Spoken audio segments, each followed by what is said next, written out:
Warren Buffett is here. As you know, he is perhaps the world's most respected investor. He is also chairman and CEO of Berkshire Hathaway.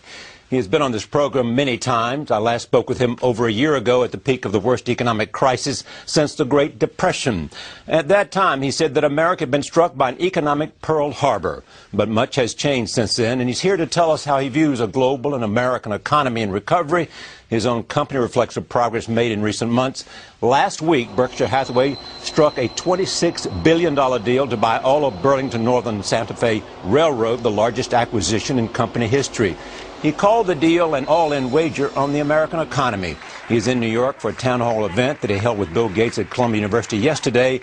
He graciously agreed to stay over in New York an extra night, and I am pleased to have a good friend of this program and a good friend of mine back at this table. Welcome. Thank you, Charlie. I'm pleased to be here. It's great to see you. It has been, certainly from the middle of 2008 to the middle of 2009, one incredible year. One incredible year. And one to a lifetime, I hope. Yes.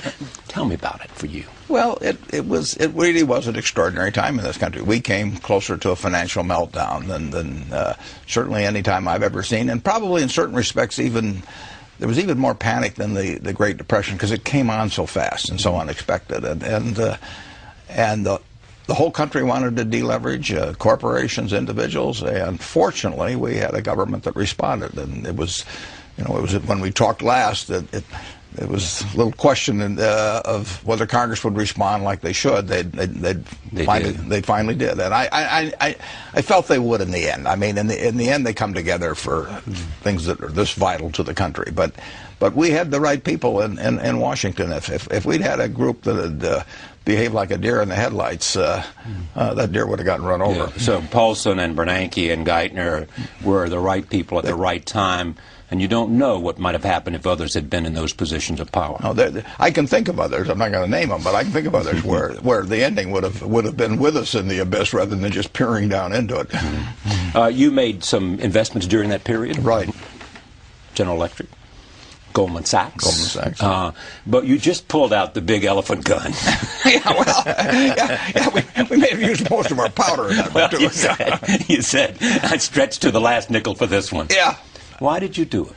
Well, I felt it was an opportunity to buy a business that is going to be around for 100 or 200 years. That's interwoven with the American economy in a way that if the American economy prospers, the business will prosper. It is the most efficient way of moving goods in the country. It's the most environmentally friendly way of moving goods, and both those things are going to be very important. But the biggest thing is the United States is going to do well. I mean, we can't move the railroad to China or India. At least I haven't figured out how to do that. So it's a little like the Rivers of that song about New York. We have to make it here, or we can't make it anywhere. Frank Sinatra.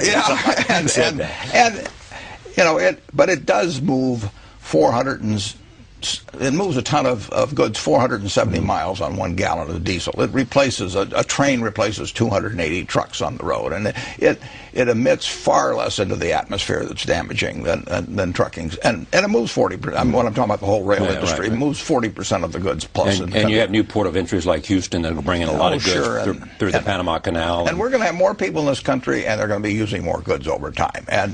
And sure, there's a bad year from time to time. And in the next 100 years, there'll probably be 15 bad years, and I don't know what order they'll appear. But I also know the railroads will be essential to the country. Now, when you called Charlie Munger and said, I'm thinking about this, did he say, right on, Warren, or did he say, how about this? Well, if Charlie said right on, Warren, I figured I had the wrong number. No, I mean, that would be the wrong number. It's not the likely response. That might be my wife or but Charlie gave a kind of a low-level grumble, and that is real endorsement from Charlie.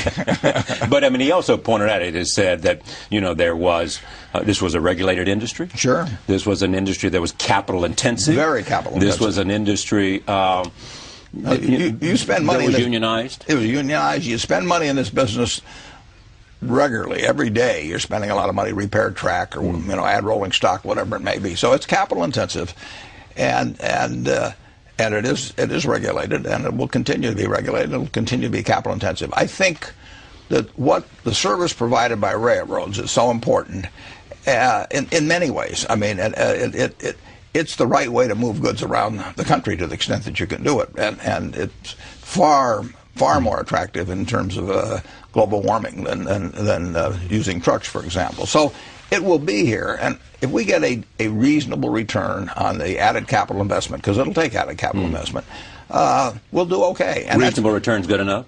Reasonable return's good enough, Charlie. I mean, 50 years ago, I was looking for spectacular returns, but I can't get them. I mean, we have $8 or $10 billion to invest every year, and we're in the utility business, and it's the same thing there. I mean, when we build electric generation or something of the sort, we shouldn't expect a spectacular return. We're building things that are essential to society, and people need our services. They really don't have any choice in the case of the electric utilities, for example, and sometimes in case of rail. And we should get a decent return on that. I mean, it's enough to encourage us to keep putting money into the business, but we're not entitled to spectacular returns. You carry coal. Well, that's a big one in terms of tonnage. Yeah, very big. And if in fact we wean ourselves off coal, is that a big problem? Well, we will wean ourselves off coal over time, but we can't change the 40% of electric generation that comes from coal. We can't change that next week or next month or next year, but we will reduce it over time, and we should reduce it over time. And you can add other things to carry, and changes will be... There will be more grain to move, and there'll be more of all kinds of chemicals or whatever it may be. There will be more things moving around this country 10 or 20 or 30 years from now. Knowing your idea about moats, is it a pleasing idea that no one is likely to get into the railroad business? Well, if they wanted to reproduce the Burlington Northern Santa Fe, it might take $100 billion or so, and 100 billion years. They'd have to be a real sport. Yeah. And they also are modernized today, are they not? I mean, enormously, enormously. The railroads, take a railroad like BNSF, they're moving far more ton miles of product with less in the way of people, less in the way of fuel. Railroads have become far more efficient over the years.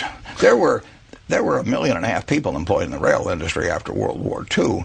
Now there are about less than 200,000 in the United States, and they're moving far more goods. So it's really become efficient. You watch those 130-unit trains double stacked. You had other railroad companies in your portfolio. Right. You're selling them? I've already sold them. Yeah, I've done that just to facilitate the transaction. I think they're good investments, but I would have held them if this hadn't happened. When you look at the future, there's also the argument made that this is something that goes with your philosophy today. Get out of cash and get into assets, because we don't know what's going to happen to the dollar. Well, cash is always a bad investment. I mean, when people said cash is king a year ago, I mean, that's crazy. I mean, cash wasn't producing anything, and it was sure to go down in value over time. On the other hand, you always want to be sure you have enough. I mean, it's like oxygen. You want to be sure it's around, but you don't need to have excessive amounts of it around. And cash, we will always have enough cash around. But anytime we have surplus cash around, I'm unhappy. I mean, I would much rather have good businesses than cash. And we found a chance in the last year or thereabouts to deploy. We came in with something over $40 billion in cash, and we've got about $20 billion now, and we've had some earnings. So we put a lot of cash to work, and I like that. No, I'd much rather own a good business than have cash. And it is a hedge against the dollar? Well, you can say all assets are a hedge against the dollar. I mean, but all you know is that the dollar is going to be worth less 10, 20, 30 years from now. I say worth less, not worthless. Right. You want to watch that. But it will be, and that's true of almost every currency that I can think of. The question is how much it depreciates in value. But cash is not a place to that. Now, why is that? Well, because the dollar is going to be worth less. Because we'll print more of them in relation to the amount of goods that are moving. If we dropped $1 million of cash into every household in the United States today, everybody would feel very good, except the people that invested in things that were denominated in dollars. And, Exactly. There will be no tendency toward deflation in this country over time, or in virtually any country. Tendency toward inflation. Absolutely. Okay. In all the conversations we've had, I never thought that I would sit with you and we would talk about a 50-to-1 split Yeah, right. The Class B Right, stock. right. I mean, this had to be a hard one, or not? Yeah, I think I had a lobotomy one night and I didn't know about it. No, it is not natural for me, but it was needed to facilitate the small shareholders of BNSF getting the same deal.